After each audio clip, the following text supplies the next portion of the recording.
fazer. Deixa eu gravar aqui, ó, é a página 12, atividade 1 que ficou para deveres, então. Vamos lá, pode começar a ler, Luiz.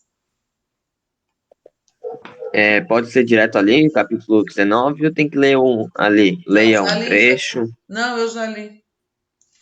Tá. Capítulo 19. Dá de ouvir, professora, bem? Aham, perfeito. Página 12, Tá. Cauane.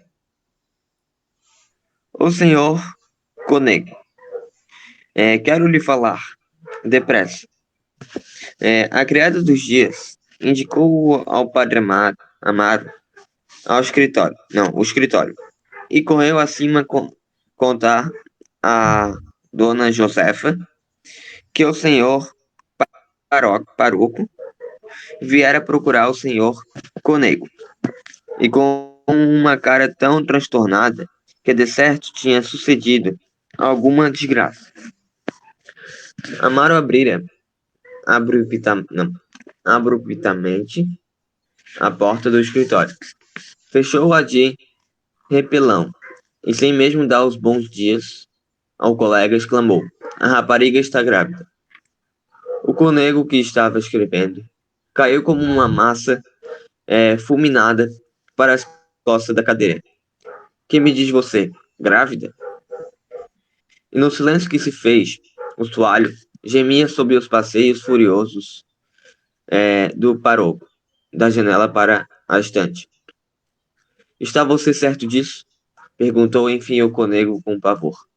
"Certíssimo." A mulher já há dias andava desconfiada. Já não fazia senão chorar, mas agora é certo. As mulheres conhecem, não se enganam.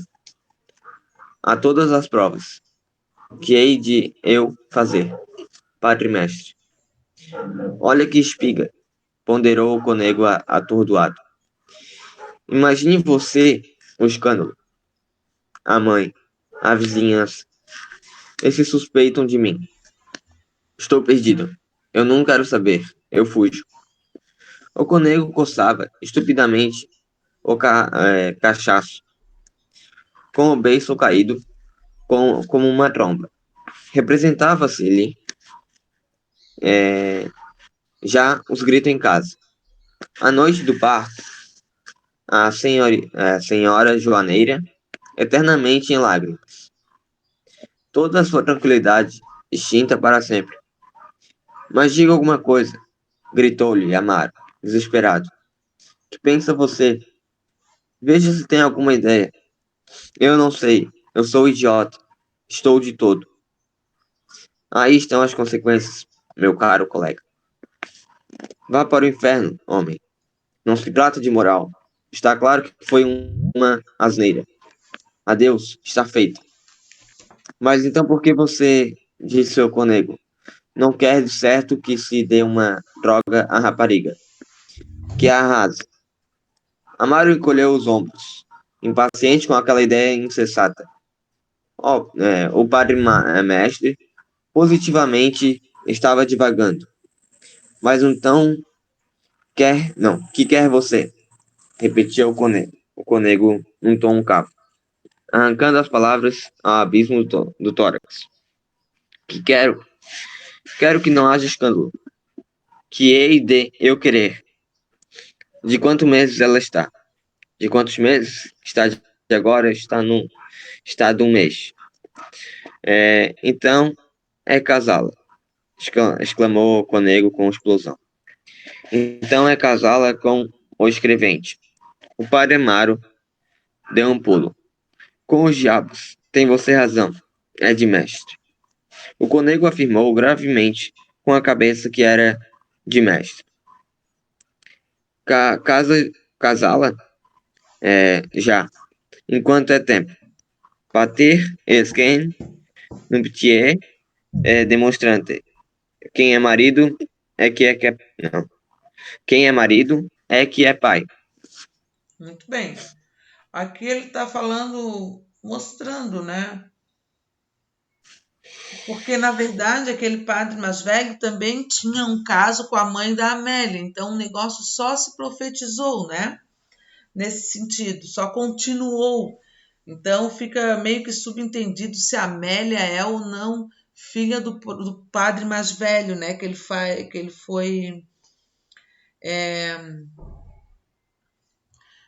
foi tomar lugar, né? Ele ia tomar lugar dele. Gente, vocês assistiram ao filme? Alguém se interessou em assistir ao filme do Padre Amaro? Não. Nem algumas, Professora, nem algumas eu partes, até sim. ia ver. Eu até ia ver. O meu avô tava aqui em casa e ele viu esse filme. Eu ia ver com ele, mas tava passando o jogo do Corinthians, então eu não podia perder. O jogo do Corinthians estava mais interessante, né, Luiz? É a final, né, professora? Tá bom, tá bom, A tá final, bom. né? Tá perdoado. Então, Mas eu vou ver. Eu vou ver. quem tivesse, não precisa assistir ao filme completo, mas assim por partes dá para entender perfeitamente bem a obra, tá? Então ali embaixo coloquem como importante a breve biografia de essa de Queiroz, tá? É o maior representante da literatura realista portuguesa, ok? A notícia de que Amélia estava grávida provocou que reação em Amaro? O que Amaro se sentiu ao receber a notícia de que Amália estava grávida? Desesperado pelo fato de, na época, o padre não poder se casar, ou não Na poder ter época não, filho, ou ainda algo não assim. pode, né? Ah, é? É.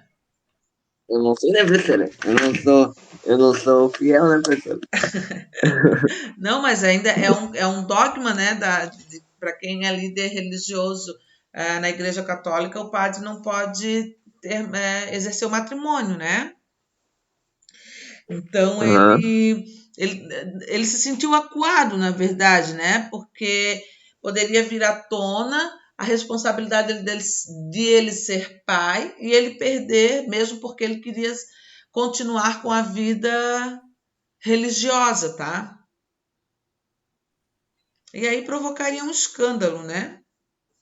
Ele perderia a licença, né, professora? Ele não poderia ser mais líder, né? Não. Nossa, não, sem contar o escândalo. Mas é óbvio que a culpa não seria do padre, tá? A Seria culpa da mulher. da mulher, dela, da Amélia.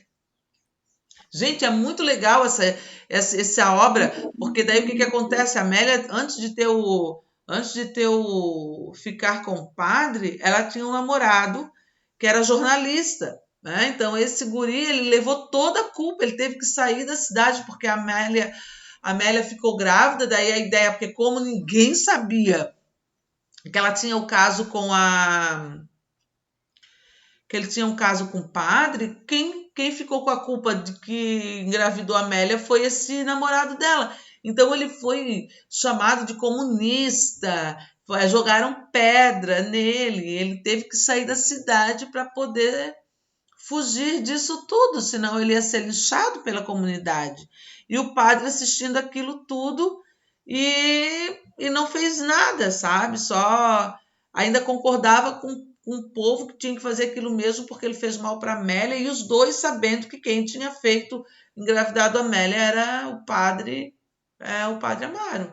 Então, aí qual é o crime, né? Eu não queria falar, mas eu vou comentar com vocês. Qual é o crime de Padre Amaro, né? Por que esse título?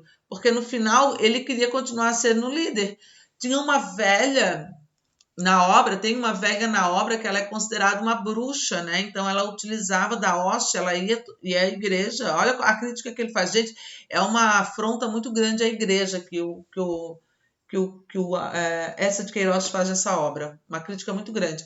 Então ele cria um personagem que era considerado uma bruxa e ela vai até a igreja e toda missa que ela vai, ela toma comunhão, mas quando ela vira para o padre, ela tira a hóstia da boca e guarda a hóstia abençoada dentro de uma bolsinha.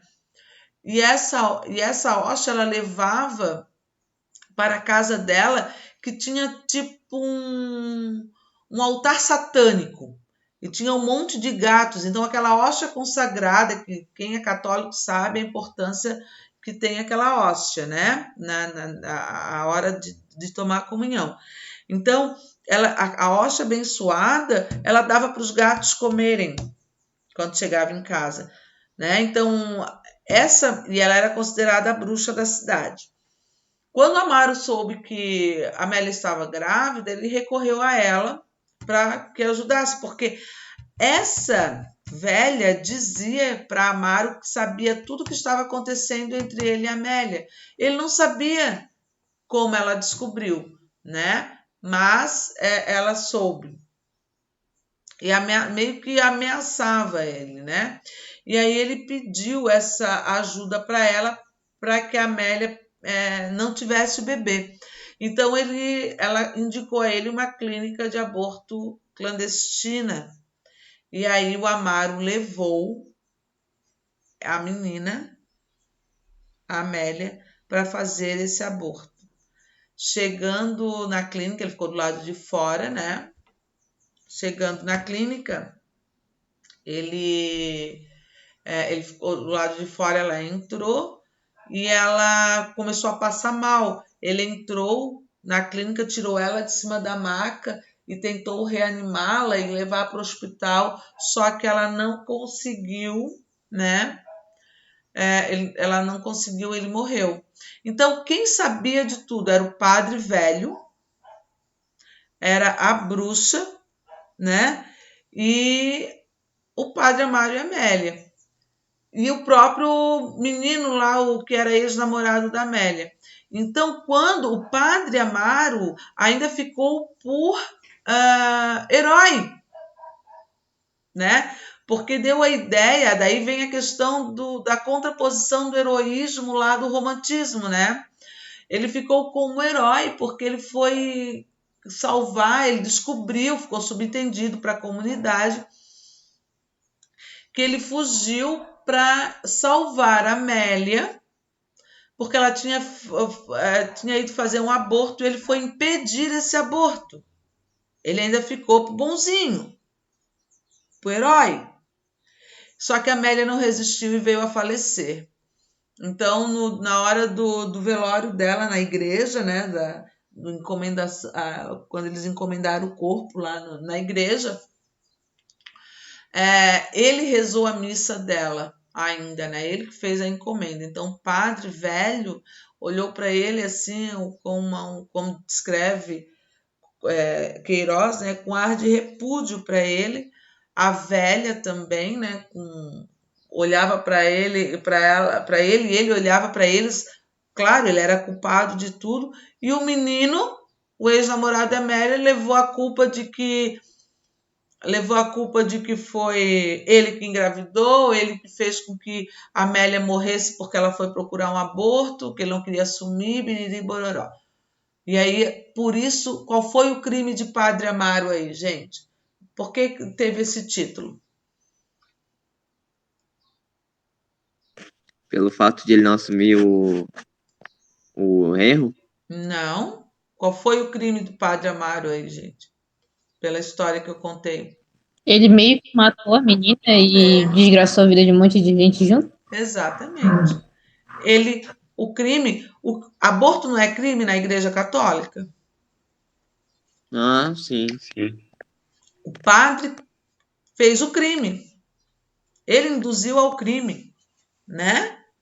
Então, tudo a gente tem que pensar nessa questão. Por isso, o crime de Padre Amaro, por induzir ela a fazer o aborto, que é crime, considerado crime, e ela ter morrido, né? E tudo que ele fez aí também se remete ao final, né? Gente, a história é absurda, assim. Vocês tinham que assistir ao filme para vocês entenderem. O filme é bem fiel à escrita, tá? É bem legal. Aponte a hipótese interpretativa incorreta, referente ao trecho do romance que você acabou de ler a seguir, e justifique sua escolha. Amaro imagina que a gravidez de Amélia, por ele indesejada, poderia envolvê-lo em um escândalo. Ali é verdade, né? Então ele quer incorreta. A atitude do velho cônego Dias demonstra o grande desgosto que sentiu ao saber que Amaro havia quebrado seu voto de castidade. A atitude do velho cônego Dias demonstra o grande desgosto que sentiu ao saber que Amaro havia quebrado seu voto de castidade. Demonstra desgosto? Foi desgosto em relação a isso? Não, né? Eu acho que não é essa. Essa Eu acho que alternativa. ele sentiu mais preocupação, né? Exatamente.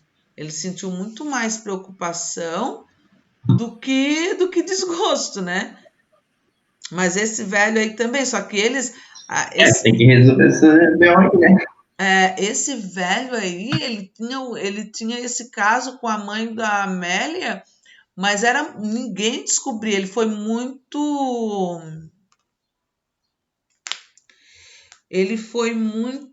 Como é que eu posso dizer, discreto, né? Porque ela cuidava da casa dele, ela limpava a casa, então ela tinha acesso à casa paroquial do padre lá, entendeu? Porque todo mundo sabia que ele, né?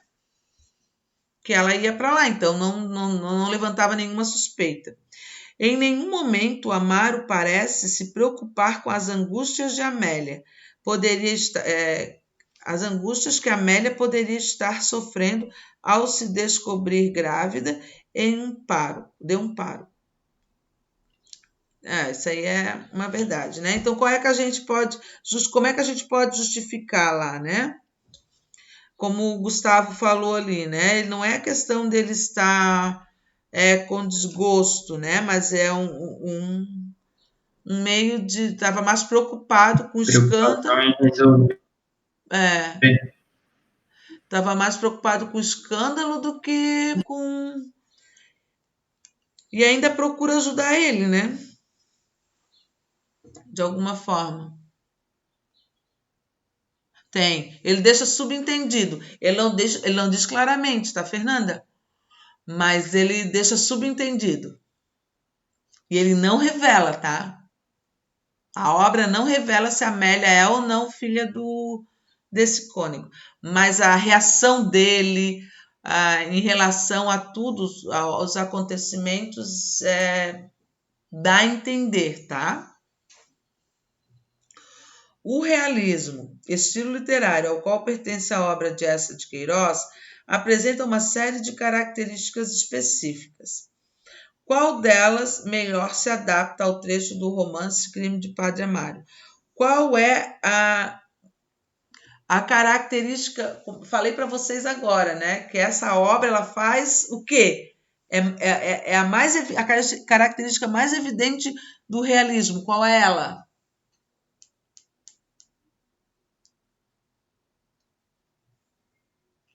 Ele faz... O objetivismo.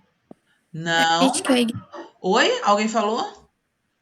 A igreja. Crítica à igreja.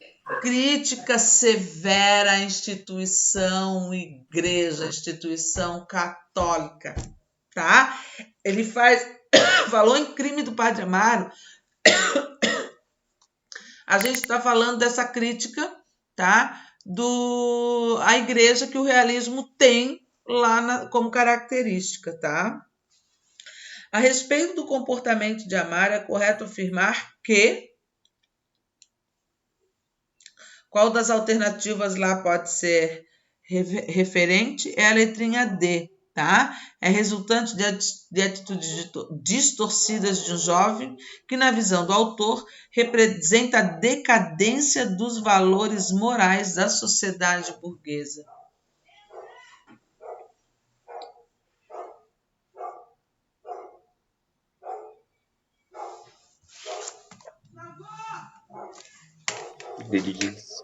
Deixa eu ver aqui se a gente faz essa questão. Não, fazemos. Fazemos sim. Vamos lá, então. Nós temos o poeminha Nós, de Cesário Verde. Alguém pode ler ali para mim, por favor?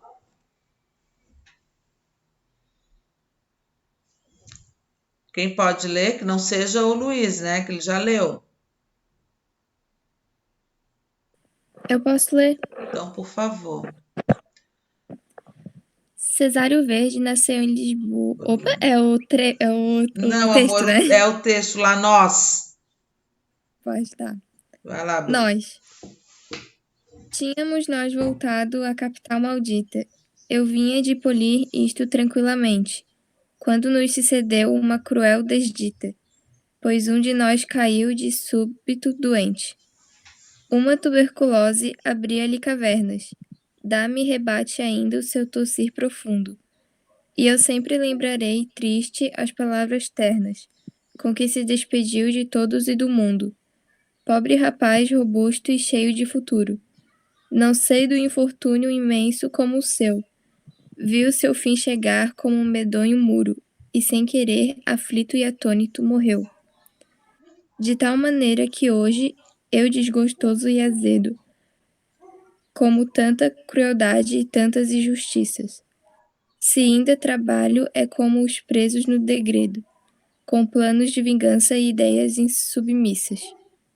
E agora de tal modo a minha vida é dura, tenho momentos maus, tão tristes, tão perversos, que sinto só desdém pela literatura e até desprezo e esqueço os meus amados versos.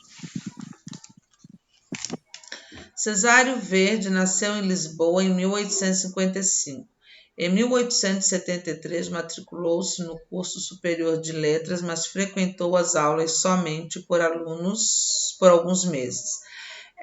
Passou o seu tempo dividido entre as atividades de comércio herdadas do pai e a escrita da poesia. Foi um dos poetas do século XIX que mais exerceu influência nas gerações de escritores surgidos no começo do século XX. Morreu em 1886.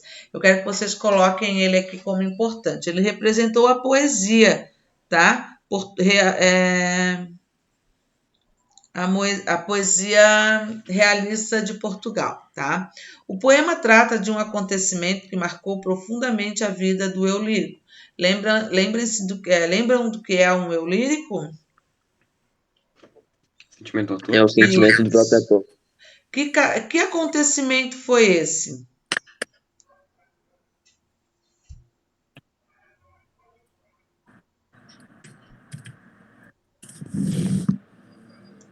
Foi a morte de uma pessoa próxima, né?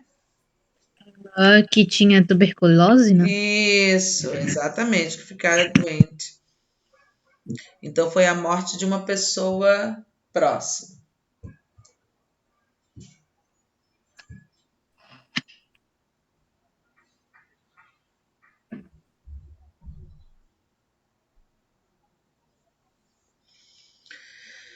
Lá na B, o tema da morte foi bastante trabalhado pela poesia romântica, né? Na segunda geração, lembram lá, né? A abordagem desse tema pela poesia de Cesário Verde, porém, apresenta uma perspectiva diferente. Que perspectiva é essa? A morte para a segunda geração romântica era uma fuga da realidade para eles, né? Aqui, será que é a fuga da realidade também? Não. Não. Muito bem, ela não é. Ela é mais sentimentalista, né? Exatamente. Ele não é uma forma de uma fuga como a segunda geração determinava, né? Morrer por amor, né? Alguma coisa nesse sentido. Não, ele deixa que, como vocês falaram ali, a morte é um sentimento, né? É o sentimento que fica muito bem, mas não que seja um escapismo idealizado, né? Da mesma forma que abordava o romântico. Muito bem, que bom que vocês perceberam isso. No que diz respeito ao estilo, destaque 3 marcas do realismo literário presentes no poema.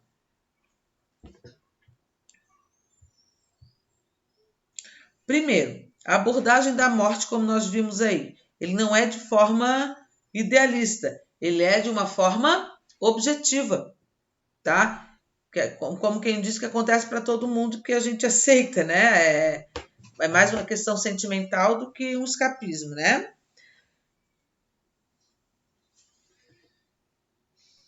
Segundo, conseguiram pegar aí, escrever?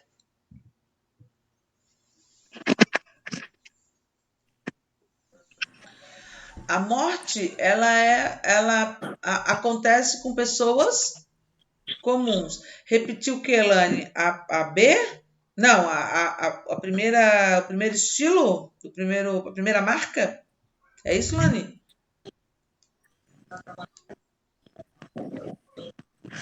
Lani? Nascer? A primeira é o tema central, que é a morte, colocada como de forma objetiva.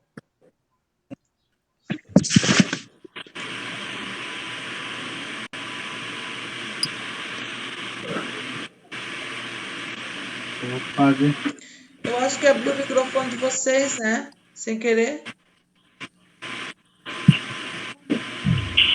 João, ó, que doideira.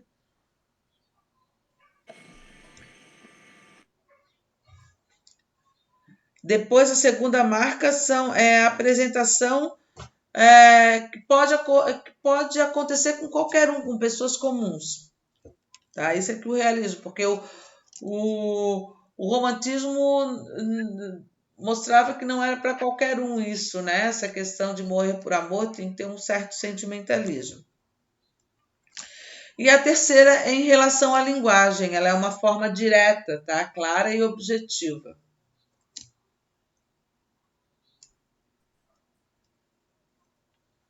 Fechou? Fechou, Lani? Conseguiram? Pode repetir, professora, por favor.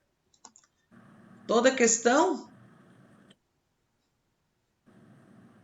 Só a primeira marca. A primeira marca central é a morte, abordada com objetivo.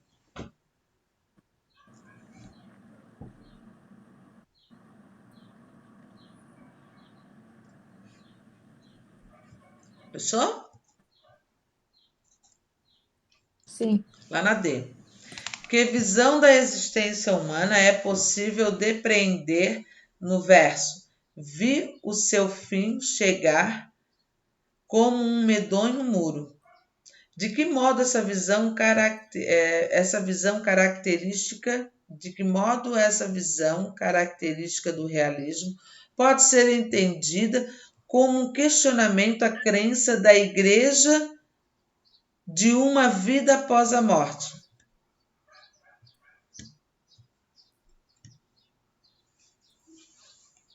Quando eu falo um muro, é que eu não vou... Um muro alto, né?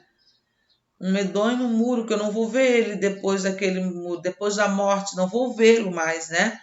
Do outro lado. Eu coloquei que é realmente um fim. Tipo, diferente da igreja. Isso.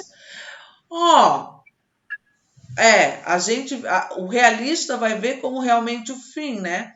Mas se nós formos colocar em relação à igreja, tem a vida depois da morte, né? Não é assim que a gente interpreta? Nós não temos nada que nos diga que isso existe de fato, mas a crença, né, nos mostra nesse patamar, enfim.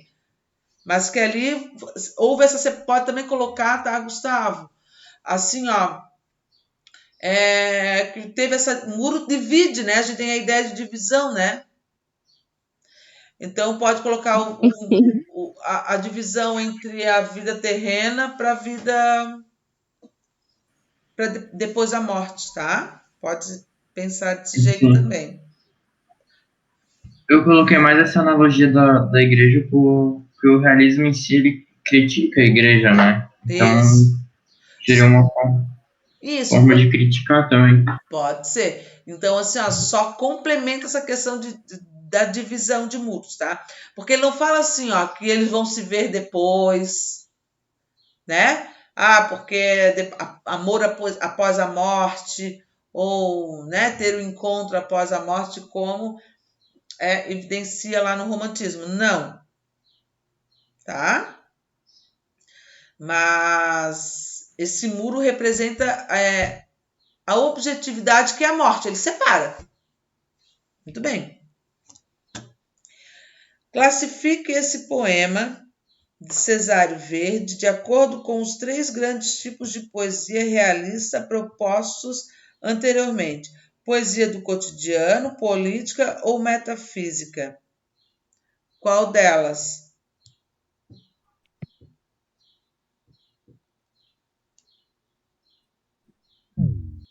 Tudo que eu falo em metafísica, eu estou falando de segundo plano, tá?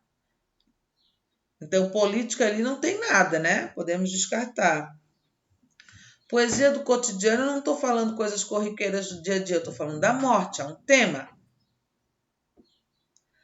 Então, ali, a morte, ela na literatura é considerada um trabalho de metafísica, tá?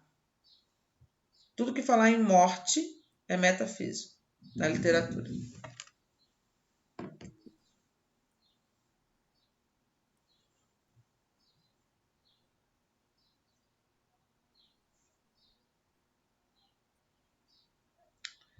Fechou?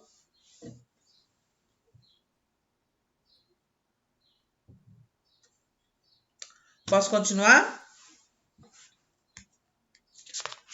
Bom, lá na página 16, nós vamos conversar um pouquinho sobre o realismo no Brasil, tá? Só vou introduzir aqui o nosso realismo brasileiro, tá? Deixa eu só ver se o meu slide está aqui. Opa!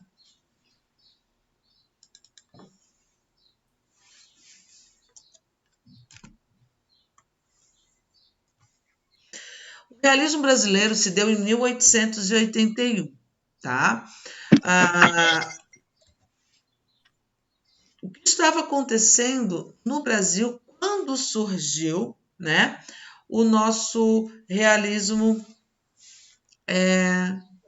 o realismo brasileiro? O Brasil, na segunda metade do século XIX, assim como na Europa, vivia um momento bastante conturbado. Tanto é que uma das características do realismo é o cientificismo, né?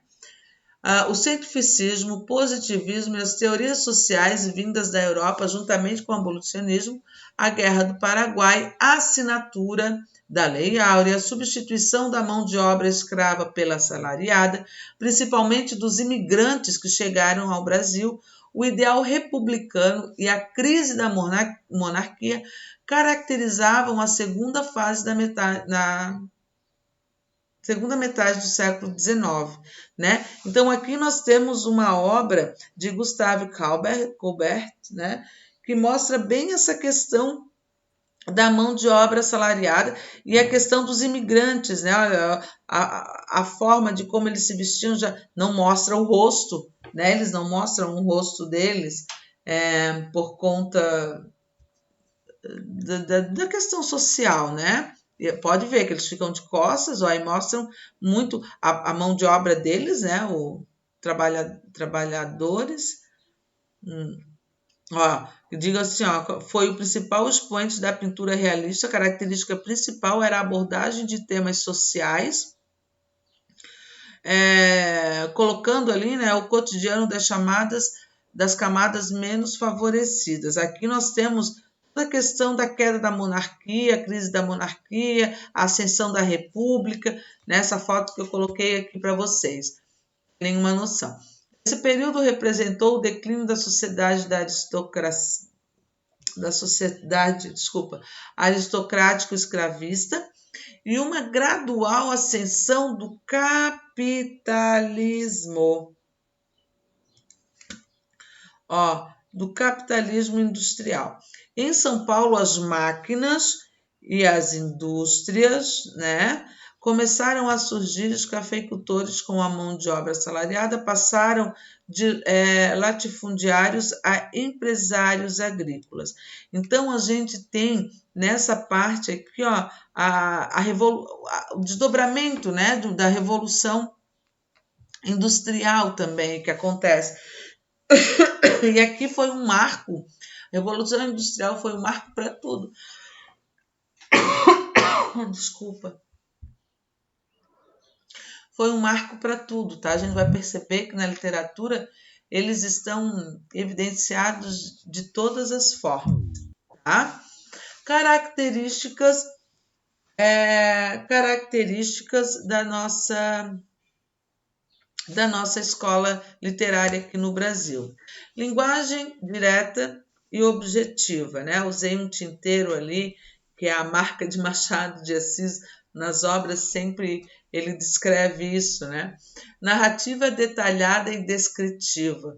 Quando eu falo dessa narrativa detalhada e descritiva, eles descrevem os pormenores para a gente conseguir visualizar tanto o personagem, né, quanto o ambiente onde está sendo descrita a história. Um ambiente social e cenários urbanos. Machado de Assis vai ter um olhar totalmente, né, urbano e social. Ele critica de forma irônica, que depois nós vamos ver nitidamente as características dele. Críticas à realidade, à sociedade da época e os valores burgueses. Representação mais fiel da realidade possível, né? Então ele vai trabalhar aquilo que realmente é, ok? Oposição ao romantismo. Vamos ter ideia que ele vai colocar em contradição ao nosso realismo, tá? Ao nosso romantismo, perdão. Análise psicológica das personagens. Ele não vai só descrever o que é a personagem, observar, mas ele conhece tudo dela, o interior dela. Ele descreve os seus mínimos pensamentos. Personagens comuns e sem idealização, né? Aqui ele não vai trabalhar como José de Alencar mostrou a personagem Aurélia do Casamento Comprado. Ele não vai mostrar como Alencar apresentou Lucila, né, a prostituta idealizada, certo? Então ele vai mostrar a pura realidade de como ela é mesmo, né? A sociedade como ela é. Veracidade e contemporaneidade. O realismo, pela sua escrita, ele já é considerada uma fase meio que contemporâneo, tá? Da nossa fase literária. Ele já diz que ele já é um modernismo, por causa da tendência dele, tá? A tendência dele é trazer as novidades e automaticamente ele é considerado um modernismo, né? Pode-se dizer assim. E veracidade, ele vai buscar ser fiel na maior verdade possível, tá? Do que existe na sociedade da época. A comparação entre o realismo e o romantismo. Tá? Aqui nós temos as características que se contrapõem ao romantismo. Enquanto o realismo dá ênfase na realidade, o romantismo dava ênfase na fantasia, o realismo na realidade. O romantismo tinha o predomínio da emoção, o realismo da razão. No romantismo, proximidade emocional entre autor e os temas. Aqui no realismo é o distanciamento racional entre o autor e os temas. O romantismo trabalhava a subjetividade e o realismo a objetividade. O romantismo, escapismo, ou seja, a fuga da realidade. O realismo é o engajamento. Ela transforma a literatura como forma de transformar a realidade. Tudo que é engajamento é isso, tá? É trabalhar a literatura de forma paralela à realidade. Lá no romantismo, personagens eram idealizados. Já no realismo, o retrato fiel das personagens, como elas são. Romantismo, o nacionalismo, e o realismo, o universalismo, tá? Então, essas são comparações entre uma escola e outra. Para vocês, a escola anterior, para vocês verem como o realismo veio contrapor totalmente ao romantismo e jogar para baixo toda essa questão da idealização, tá, gente? Então, temos que ter a noção de que o realismo não tem aquela ideia romântica dos autores da escola passada, ok? Na semana que vem, nós vamos ver os autores que trabalharam a questão do realismo, tá? E nós vamos enfatizar somente, depois eu vou dar uma passada essas aqui, eu vou trabalhar somente Machado de Assis. Tá bom? Então, para a próxima aula, nós paramos nos slides aqui dos autores, ok? E aí a gente vai ter uma aulinha somente sobre Machado de Assis.